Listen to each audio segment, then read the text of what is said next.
आज मैं शेयर कर रही हूँ गणेश चतुर्थी मोदकम की रेसिपी। ये रेसिपी महाराष्ट्र में गणेश चतुर्थी पे बनाई जाती है। महाराष्ट्र में गणेश चतुर्थी का पर्व कई दिनों तक चलता है और मोदक की रेसिपी हर घर में बनाई जाती है। तो चलिए देखते हैं कैसे बनाते हैं। तो यहाँ मैं गैस पे रखी हूँ पैन और उसमें डाली हूँ 1 चम्मच देसी घी। और यहाँ पे मैं कुछ सूखे मेवे ली हूँ यानी कि ड्राई फ्रूट्स, जिसमें कि काजू, बादाम, अखरोट, किशमिश और अंजीर ली हूँ। आपके पास जो भी सूखे मेवे हों आप ले सकते हैं। आप चाहें तो इसमें पोस्ता का दाना डाल सकते हैं यानी कि खसखस का दाना। और 1 कटोरी में ली हूँ फ्रेश नारियल।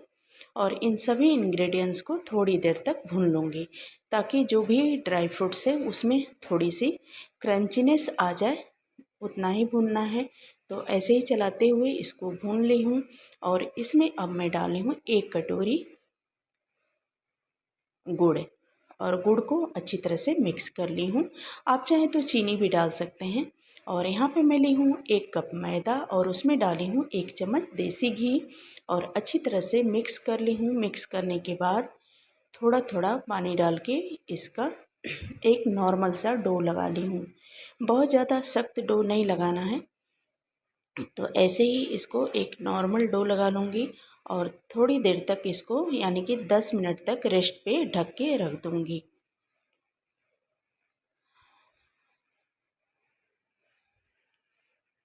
तो हमने यहाँ पे डो को लगा लिया और ढक के साइड में थोड़ी देर के लिए रख दूँगी। तो यहाँ पे 10 मिनट हो गया है और ये जो डो है बिल्कुल रेडी हो गया है।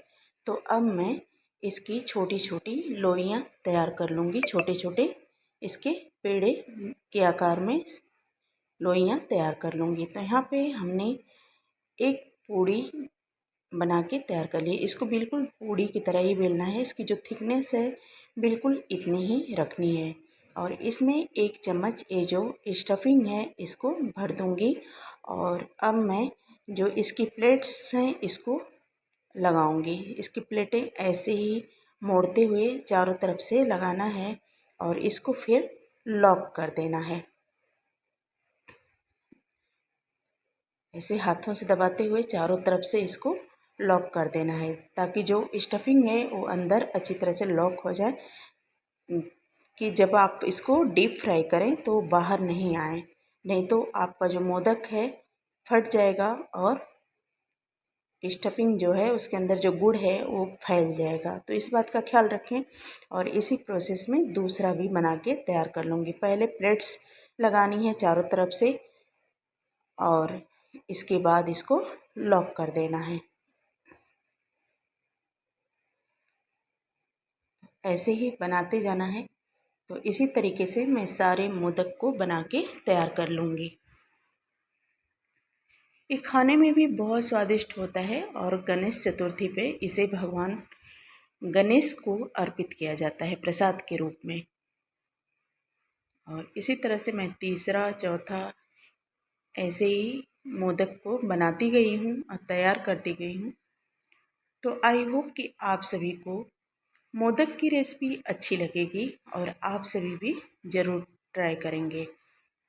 अगर जो आप सभी को रेसिपी अच्छी लगती है तो वीडियो को लाइक करें, ज़्यादा से ज़्यादा शेयर करें। अगर जो चैनल पे पहली बार विजिट कर रहे हैं तो सब्सक्राइब करके बेल आइकन को प्रेस कर दें ताकि जब भी कोई रेसिपी अपलोड करूँगी उसका नोटिफिकेशन आप सभी को मिल जाएगा। अगर जो आप सभी हमारी रेसिपी को फेसबुक पे देखना चाहते हैं तो हमें फॉलो कर सकते हैं।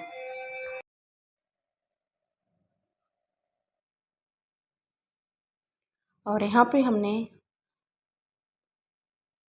एक एक करके सारे मोदक को बना के तैयार कर लिया है। तो ऐसे ही बनाना है।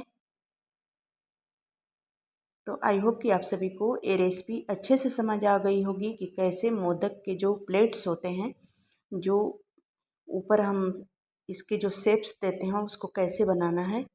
तो चलिए अब मैं चलती हूँ इसको डीप फ्राई करने के प्रोसेस में। तो पहले से ही गैस पे मैं यहाँ पे घी को रख दिया था गर्म होने के लिए। मैं यहाँ पे देसी घी में फ्राई कर रही हूँ। आप चाहें तो किसी भी ऑयल में भी फ्राई कर सकते हैं।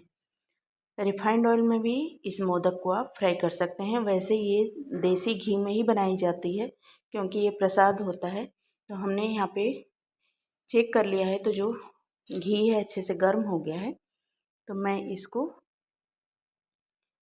सुनहरा होने तक यानी कि गोल्डन ब्राउन होने तक इसको डीप फ्राई कर लूँगी।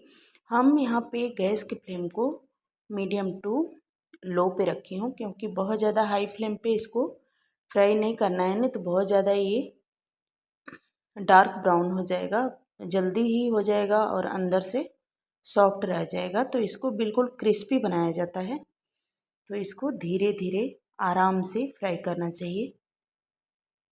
तो ऐसे ही अलटते पलटते हुए कलर चेंज होने तक, सुनहरा होने तक इसको फ्राई कर लूँगी। और इसी प्रोसेस में बाकी के बचे हुए मोदक को भी बना के तैयार कर लूँगी।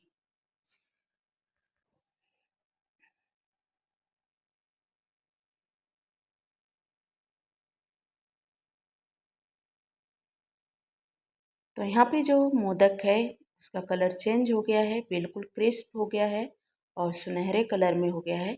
तो अब मैं इसको प्लेट में निकाल लूँगी और इसी तरीके से जो बाकी के बचे हुए मोदक हैं उनको भी फ्राई करके तैयार कर लूँगी। तो आप सभी भी बिल्कुल ऐसे ही बनाइए और आपका जो मोदक है बिल्कुल परफेक्ट और स्वादिष्ट बन के तैयार होगा।